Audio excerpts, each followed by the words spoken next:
My name is Andre Horton. I'm on the State Board of Accounts. I'm the public member of one of two for our state, and I've been on the board for about almost a year, I think.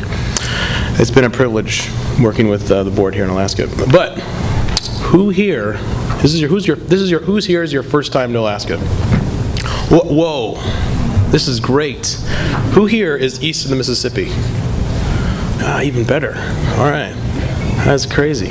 Okay, excellent. Well, let me get going here. I was going to do a short presentation on Alaska and some things to do and some sights to see and some things to avoid, hopefully. What you may know about Alaska, as you guys can see, cruise ships, sourdoughs. This gentleman here is what we call a roughneck. You may think we live in igloos. A lot of people do. My igloo has internet cable going into it. And over here we have Han Solo, of course, from Star Wars, the planet of Hoth, which is a big, desolate planet of ice, which Alaska is not, but some people think it's all solid ice. What you also may know about, you think about Alaska is the land of Sarah Palin, polar bears that devour people, massive king salmon. This picture over here is actually real. Grizzly bears walking on the road, which occurs quite often, not even near the dump, but in my own neighborhood. We're known for deadliest catch. People think everyone's a crabber up here, and also ice road truckers, which is quite popular as well. Some things you should know about Alaska. Alaska actually covers 570,000 square miles. It's a fifth the size of the lower 48. It's as far north as Helsinki, and it's as far west as Honolulu, Hawaii. And 5% of our land mass is actually covered by glaciers. Now, anyone here from Texas? All right, well, if you cut our state in half, okay. Texas would still be only the third largest state. I had to throw that out there because, you know, Alaska and Texas. And today you guys will still have somewhere around 19 hours of daylight. I know it's raining, but it's still 19 hours, which leaves a lot of time in the day, so to speak.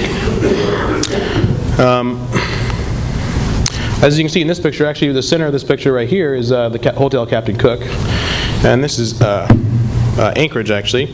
And there's 291 people that live in Anchorage, or 291,000 people that live in Anchorage.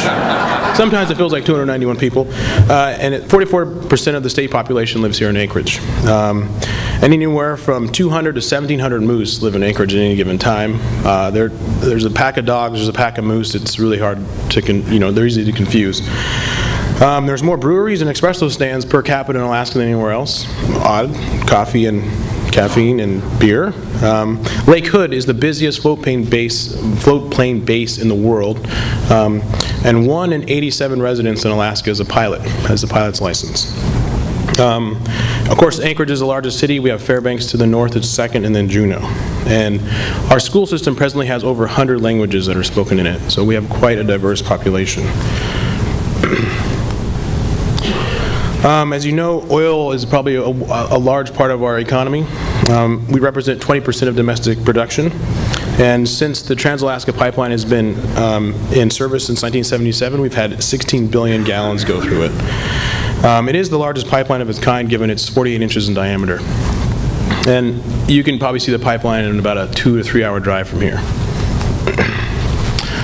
I was going to talk briefly about our culture, really brief. ANCSA is a critical part of legislation for Alaska. It provided the way for the indigenous tribes of Alaska to retain the claim to their land they originally had. And what it did is it gave 44 million acres of indigenous native land from the federal government back to the native corporations. It created 12 corporations that control these properties and zones. And you can see on these maps here, this represents all the native indigenous tribes that are living in Alaska. And of course, this is how it's broken up with these 12 corporations. Now these 12 corporations in Alaska, we call them ANCs, or Alaska Native Corporations. They really represent a large part of our economy.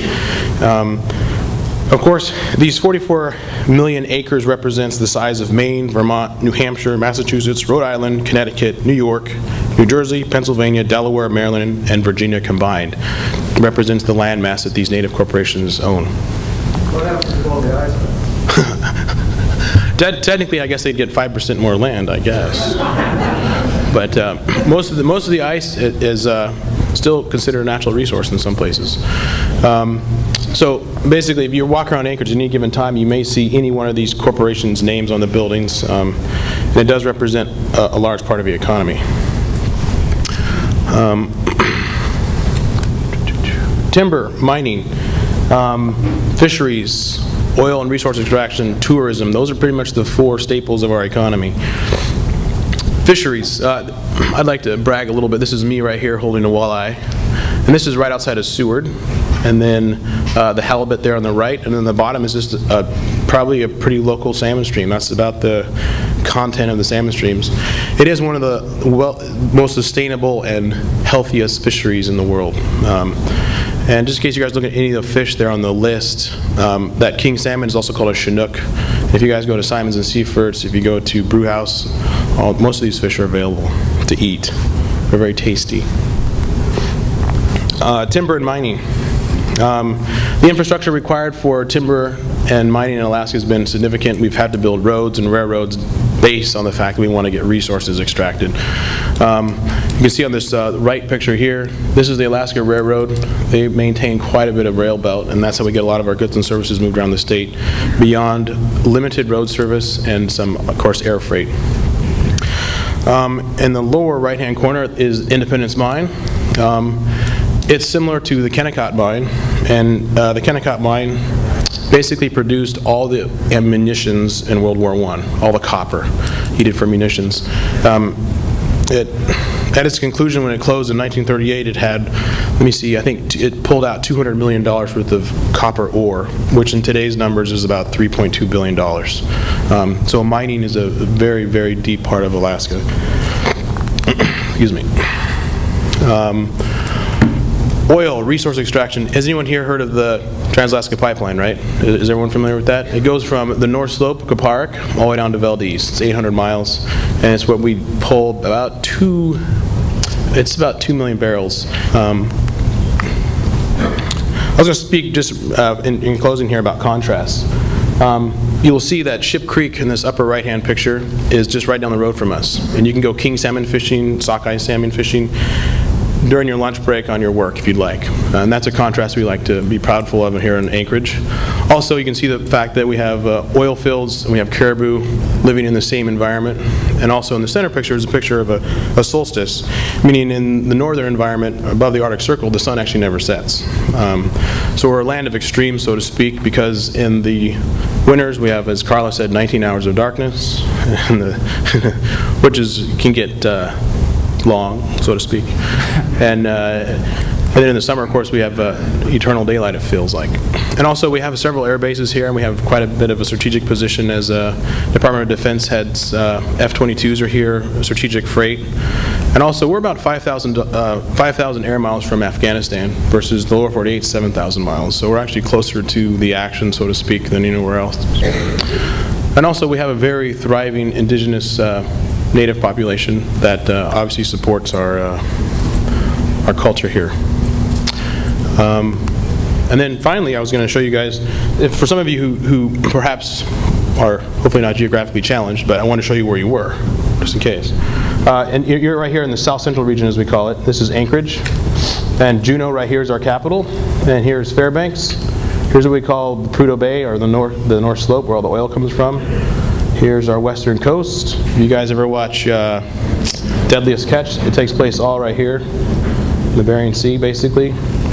And then all our fisheries basically go around our entire coastal area. Do I have any questions, though? No questions? Well, I was born and raised here, so I'm thrilled to have you all here, especially if you haven't been here before. Ask anyone from Alaska if you have any questions about where to go, what to see. You're right smack dab in Anchorage, but within an hour you can be in the middle of nowhere and have a good time. So thanks for coming. Appreciate it.